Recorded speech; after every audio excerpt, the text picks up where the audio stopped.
So how often are you up speaking on stage and sharing your knowledge and wisdom?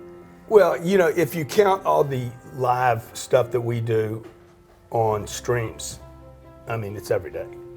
But in front of live audiences, like I just did Bucharest, there was 4,200 people there. Yeah. The time before that, I think I did my event in February, 34,000 at that. So I've done, what month are we in, May? I've done maybe three speaking gigs this year.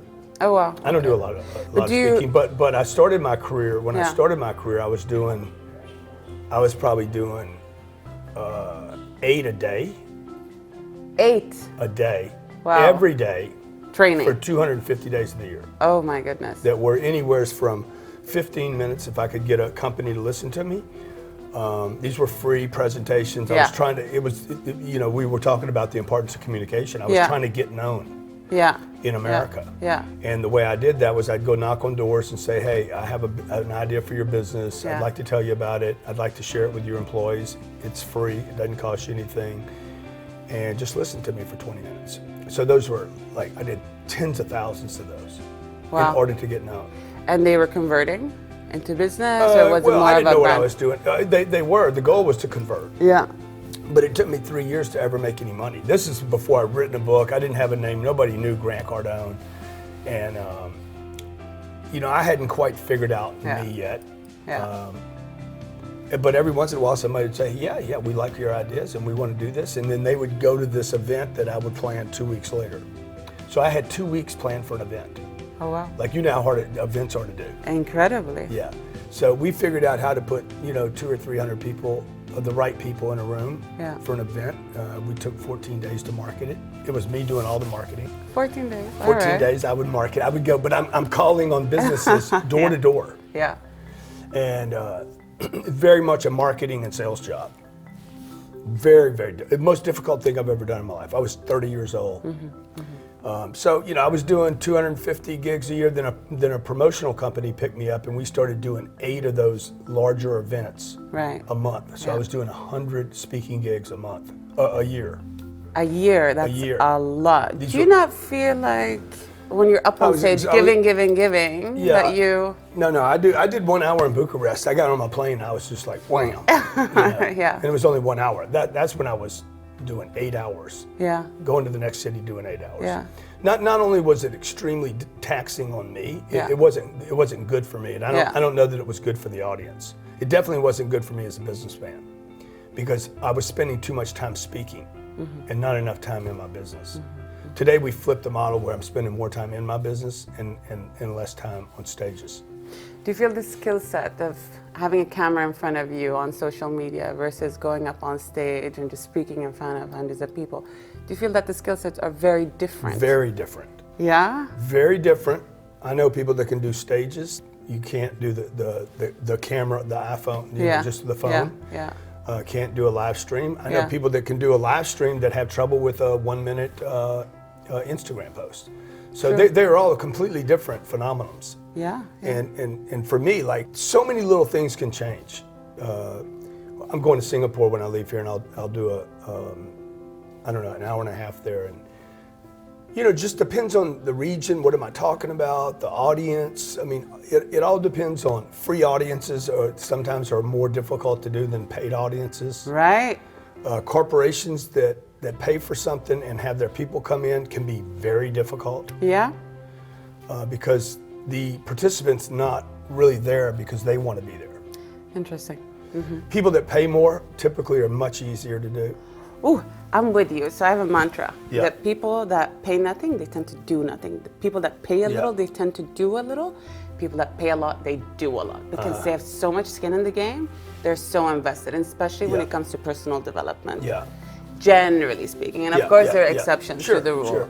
But that's the pattern that we've been seeing in this region for sure. Well, I think when I pay nothing, right? I just don't. You know, you pay 10 or 15,000. We have clients that pay a lot of money for the trainings. They come with the expectation. The guy that pays 25,000 to be part of an event, he's coming with, I need to get my 25 grand back. Transformation. Or he's thinking, I want to get 25 million out of this. I mean, that's really, he's making an investment. He's not spending money. When you're paying $200 for something, or worse, $29, or bring 2 people for $50, it's like, dude, if nothing happens, who cares? Yeah. Like, we had the biggest no-show on free tickets. We've been marketing. We've marketed 3 of our own events, and we've learned a lot from how difficult that is. We did a free 2-for-1, and when we did, we found out the people that did the free people didn't even show up for the event. Yeah. So, just goes to show you. Psychology of that is fascinating. Have you always been a good natural speaker? Definitely no. So I've always been like kids. I find kids, are interested in their family, and when they're home and they're around their parents and their siblings, and they're loved and supported, they can be show-offs. Yeah. I was a bit of a show-off as a kid, as long as I was in an environment where it was all, where I was around support. Yeah. The moment I had anybody start telling me, don't show off, don't toot your own horn, be seen and not heard. Right. It caused me a lot of problems, actually, to get hammered down like that. And don't talk to strangers. I was told that growing up. Yeah, you're right. And so then you get out of college. I went to college. I got out of college. I thought college was going to do something for me. I got out of college, and if you don't talk to strangers, how are you going to get a job? I was in a sales job that I didn't want to be in because I didn't like talking to people. It was very difficult for me to start a conversation in an elevator or at dinner or go into a party. Still today, like, it's not easy for me to you're interviewing me, right? So it's easy because you're asking me a question, like, I get to answer it. I don't have to come up with something to say to you. You're a shy guy? Totally, Is this what you're saying? Yeah, totally. Grant Cardone is shy? Like, if you met me in in some setting, right? I'm not going to walk up to you. Really? Now, if I have a bunch of people around me and I have support, then I can be much more extroverted. but probably half the time, 40% of my time, I'm extremely introverted, and then the other 60%, I'm forcing myself to extrovert. There's nothing wrong with it. It's beautiful. It's just the way your mind is created. Yeah. And there are techniques around it as well. But you just don't like too much stimuli around you, so you need your own space to recharge, and then you can go out. That's gorgeous. I really didn't expect that. No. When I watch your videos, watch you online, it's a lot of energy. You'd expect somebody like that to be that. Yeah. But then again, you don't know. I mean, I've met some speakers that don't talk to anybody. They just cannot. They're socially awkward, which you're not. You're pleasant to be around. Thank you. But then the second they're up on stage, it's like, now they're on. Yeah, and they really make that distinction between the two. And I think that is, that has been interesting for me, and it's also been a bit of a disappointment for me as well. Why? Because, when I'm going to a business conference, I don't want a performance. I want to hear about a business. So that's why the space, this speaking space, I think it's really important that the audience distinguish between a performance and when I'm getting business advice. Right. Because they're completely different things. When Warren Buffett gives business advice, he's talking about things he's doing in business, and then when he's doing a presentation to CNBC, that's a different thing. If you watch what he's doing, you will hear what he's saying differently. And on stage with a performance, you can't see what somebody's doing. You hear what they're saying. Right. And that to me is more of a performance. I know actors that unbelievable actors as long as they have a script, but you give them ad lib for 20 minutes, it ain't gonna happen. There's ad lib comedians that if you say, hey, here's a script, they can't read the script. So I'm terrible with scripts. I don't want a script. I'm not a script guy. So you're always improvising basically on stage. You can hear the speed at which I respond to things. I'm not filtering anything, right?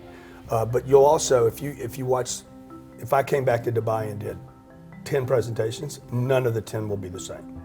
Oh, good. They'll all be different. Keeps it interesting for you. Yeah, and the audience. And it brings audiences back because they're like, well, I wonder what he's going to do this time. Yeah. You know? But do you structure your speech? Do you say, this is my journey and this is what my key points are going to be? It depends on if that's what you if you hired me, right, to come in, what does the audience want? Yeah. See, there's two people I have to satisfy. One is, in addition to myself, but it's whoever paid me.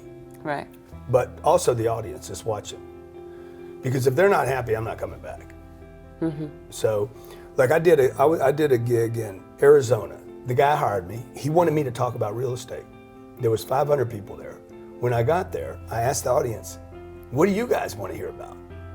Oh. How many real estate investors in the room? And not one person was a real estate investor. Oh God. Yeah. So I'm like, I made a call. I'm like, I'm not going to do the real estate thing for the one guy that paid me. When I got 500 people that aren't invested, so, and he was upset about it. The audience loved it. So in that case, I couldn't serve two masters. I'm with you, but you have to reach a level of experience, not mastery, to be able to do that. Let's go back. Have you been trained in public speaking? Have you been coached? No. It's all natural. Like, who inspired you to become, your skill and technique and all of that? I was forced. It was the only way that I realized the only way I could create a business was to go out and speak to people. Yeah. It was just why do I drink water? Yeah. I don't drink it because I like it. So it was like learning on the job. It was totally learning on the job. Thousands and thousands and thousands. Never watched a video on presenting or how to put a presentation together or. Oh gosh. But that's not the way. I would not recommend that for anybody. And did you ever not succeed? Did you have a blooper situation? For how many you want? I remember I was in New York. I was doing a presentation to a big fitness operation, a big gym, high-end gym operation in the States, in New York City. And 10 minutes into this deal, I got my mouth dried up. I got cotton mouth. Oh. Which is really just an indication that I didn't know what I was doing at that moment. I was scared. I got scared because I didn't know. And if you don't know, you're going to be scared. Like people talk about fear. Fear is not the issue. It's not knowing. Because if you know, fear goes away. As long as you know there's no boogeyman, or you look in the closet or under the bed, then you're good. You're like, I can go to sleep now. So the fear is not actually the deal. The not knowing, the mystery. And I didn't know what the audience wanted. I didn't know what the audience needed. Right? I had in my mind, okay, they want this or this, but I wasn't sure. And if you're not sure, you can't deliver to the audience. And bang, that cotton mouth hit me. This dryness just took over. I could not find a bottle of water. Now, by this time, this was only 2 or 3 years ago. So I have spoken tens of thousands of times. I've made millions of dollars in front of audiences. And you would have thought it was the third presentation I'd ever done in my life. It was the longest, 40 minutes of my life, except for the deal I did in Bogota, Colombia. And I was speaking to 800 generals. And that was, even for my wife who was in the audience, it was even painful for her. So why? What happened? It was painful for everybody, dude. It was painful for me. What happened was, and you wouldn't know this until you did this, I was speaking to the Colombian military, 800 generals. And in that setting, there's only one general that you need to make happy. Yeah. That's it. 800, there were 799 generals that bow to this guy. Okay, they can't have a gesture, they can't have an emotion, they can't have a response. The only person that matters is that person. So we got your coffee for you. All right, caffeine. Caffeine. That was, and I was waiting for a response from the audience. This was a great learning for me. You're wonderful. Appreciate you, sir. Thank you so much. All right. That's your IG update on his phone. Oh yeah. Are you following me on Instagram, my friend? Make sure Ganesh, you follow are me. you following Grant Cardone? You got to follow me, man. I searched him yesterday. You searched me out? Did you? Oh, good, man. Follow me, man. Follow me, okay? Thank you. This is how I've gotten followers, by the way, one at a time. Yes. I was at dinner last night. Hey, you follow me? You follow me? You follow me? That's one way. Gary Vaynerchuk told me, he's like, Grant, you don't have to do that. You know, you can actually do it another way. I said, okay. But, you know, human contact's still good too. Yeah. Cheers. Cheers. I'm dying to hear what happened in Bogota. It's like a cliffhanger. Oh, so Bogota. No, there's only one person, like, no one can have a response. They're generals to the general. Yeah. And the only person who can have a response is probably like the ruler here. If he was in a room with a whole bunch of other people, everybody's, you know, I just imagine. He's flexible. Oh, is he? Yeah. Yeah. It's not as firm. It's quite relaxed. Yeah. But of course, with the highest hierarchy, people are looking at what the highest hierarchy is doing. Yeah. And trying to mimic and appease. This is psychology 101 when it comes to leadership. So it makes sense. Yeah. Well, over there, it's not appeasing. It's like, in this situation, was like, these guys are like, no expression. And you're just speaking and getting And I'm like, speaking English to a Spanish audience, a Colombian audience. Yeah. So there's a translator. Yeah. On top of that, the only general can only one guy. He loved it, by the way. He loved the presentation. I hated it. My wife hated it. It was a disaster. But, you know, I'm still here today. You live and you learn. You know, you learn that, like, okay, you just keep moving. Yeah. And still a great experience. I mean, I get to share it with you. Yeah. I think people I don't like failing. I think people like hearing about people's failures. Well, it gives them hope that even somebody like you can fail but still succeed at the same time. Yeah. You know. Yeah, I think failure's overrated though. Yeah? Yeah. Surely you failed a fair bit. Oh yeah, I have, but I think I hear a lot of people suggest that you know, they learn more from failing than success. That has not been my experience, but yeah, I try to avoid failing. Well, good idea. But do you not feel like you need to be pushing the envelope so much and so hard that you're on that brink? You know, the risk-reward brink, and then you take off. But sometimes you don't. If you try that in real estate, right? If you try that with money, failing with money, you're just going to end up with no money. You can't keep failing with money and expect to have money. Yeah. And in life, if you keep failing, right? If the goal is, I'm going to fail to figure out how to succeed. Yeah. I mean, you got to be willing to take the risk, obviously. Yeah. But you know, you don't want to keep losing. I see a lot of people, they keep losing. And I was in Bucharest, and you could see the audience had been losing over and over and over again. And after a while, you're like, shit, I'm just done. That's demoralizing, yeah. You know. So, as you know, I'm obsessed with communication and public speaking, so I'm going to bring you back to that. But it is all that, right? They go hand in hand. Yeah, sales, influence, business, public speaking, it's all the same. Sure.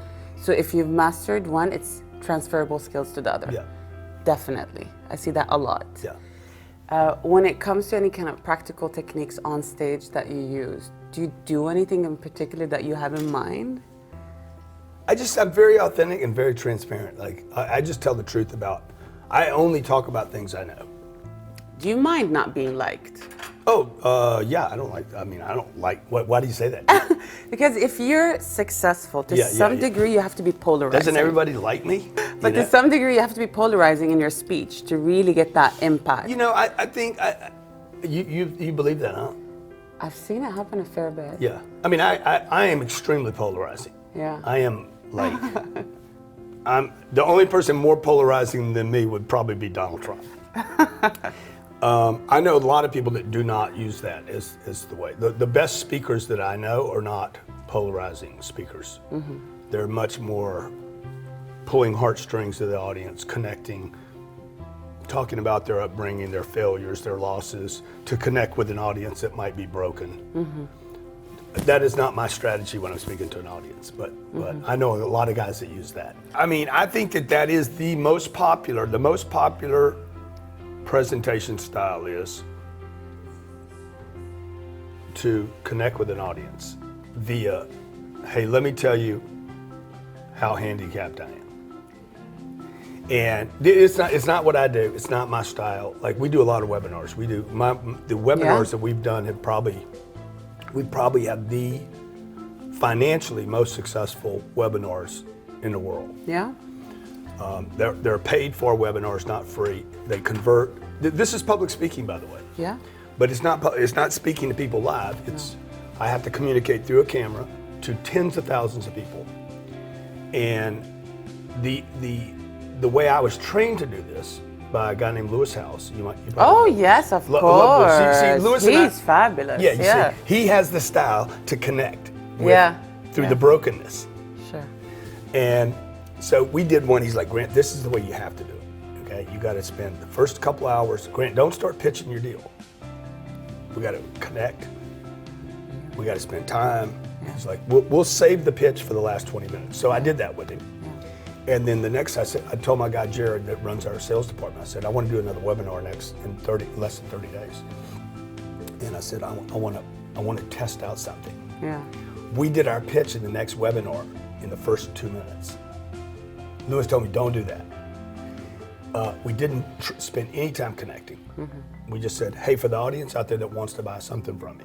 Yes. That was our opening. Logic. Totally. Got it. So it's just a little bit different flip. You have to be extremely courageous to do that, though. I mean, it's a risky thing with an audience. Yeah. So what techniques do I use? I don't know what I use. I just tell people the truth. Mm-hmm. Speaking authentically. Yeah. Very authentic.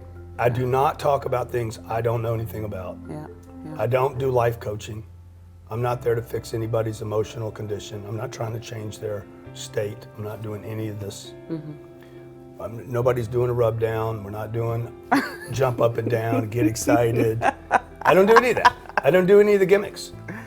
Yeah. You know, I'm there most of the time talking about how they can be more effective in a number of areas in their life, whether it's money or business or sales or getting what they want. You like it? Yeah. Do you enjoy being up on stage? What is kind of a driver for that? Do I enjoy being on stage? Not particularly. No. I enjoy helping people, mm-hmm. you know, and if it's one person, look, the most effective way to be on stage today is via stream. Yeah. I can be in front of 50,000 people without leaving my home. So me traveling to Dubai to speak to 7 people in a room is it's great. It's awesome if I help those 7 people. Mm-hmm. But it's an extremely ineffective use of time and energy. Right. And that kind of brings me to one of our final questions here, which is, you are traveling the world, you know, you're giving back a lot, you're working, it looks at least nonstop. There's like a lot going on. Yeah, there's a lot. I there at the ocean today, I'm like, man, I hadn't been in the ocean yet. I need to go in the ocean. So, are you not gonna tan? Are you not just gonna have a day out? Tan? Are we doing something? We Yeah? I already have half a day. You know, look, my mission is to help people. Yeah. So, you know, I can help myself in that ocean. Mm-hmm. Mm-hmm. And that'll be great. And I'll find time to do it. But what drives you? What is it that keeps you pushing through? I want to help people. So there's 20 times more people on the planet than in America. Yeah. America's not as much as we are in America hypnotized to believe that America is the greatest place in the universe. And while it's an unbelievable place, mm-hmm. you know, there has to be some other little spots on planet Earth that are fantastic. Yeah, and, you know, I discovered one of them right here. It's fabulous. Unbelievable. Like we got here. I mean, there's a lot of great places, and what makes places great are the people. Mm-hmm. And I can't meet people. We've showed up to the hotel last night. There's people in the lobby waiting to meet me. I'm like, dude, I love this. That's what I like, right? Meeting somebody I don't know, him and his girlfriend, and they're both in real estate, and they're trying to make their business work, and they're like, hey, I'll watch your videos, and you help me, and that feedback that I actually might have helped somebody in another part of the world, you know, it is so much more powerful than money. Powerful. Yeah. And it's so much more powerful than some adulation that you get because you're on stage and the audience stood up and clapped for you for, you know, oh my God, that was great. And that's not always the thing that gets me. Like, oh, your speech was, right. you know? Right, right. I mean, we talk about the different layers of speakers. You have educational, motivational, inspirational. So these people, they move you a little bit. But the ones that really move your soul and change your path, they're the transformational speakers. And that's really where you want to be. And that's clearly where you are. You're changing people's impact and paths and all of that. And that's wonderful. That's, I mean, will you ever retire knowing that you're able to do that? As long as I can do it. As long as I can do it and I don't look like some old man out there. I just don't want to look like some old, you know, oh, they're wheeling old Grant in. I don't want to do that. You know? So what are your top 3 tips for people that are looking to pursue, you know, a similar career as yours? Well, I wouldn't do it. I mean, I would tell you, number one, don't. If you think speaking's a business, it's a terrible idea. Yeah. Because you're just being paid to be a performer. It's not a business. It's you know, I've watched some of the most recognized names in the world die broke. Being public speakers. Really? Trading time for money. Most of them, by the way. Yeah. So most of them are not financially successful. So you hear about the couple guys that, you know, made a bunch of money. It appeared they made a bunch of money doing that. That's not where I've made my money. My money's been made because I took the money from speaking and put it in real estate. Right. And watched it grow. Right. So while people think that I have made money speaking, it's just an illusion. So that's one vertical, technically. So, so I'd be very careful. Be sure that speaking's not your motivation. Number 2 is I would just tell you, like, you know, get secure in yourself before you start trying to get admiration from an audience, because it can be a bit of an illusion. Right. You know, that you're going there. I know speakers that work for nothing because they want the admiration so much. You know, and they want that, they need that. It's like the actor. Yeah. You know, that'll work for nothing. You know, the other thing is when I get on a stage, the first thing I do is I go find the edge of the stage. I go find the very front of that stage so I don't fall off of it. And I want to connect with that audience. I want to get as close to that audience as I can. Yeah.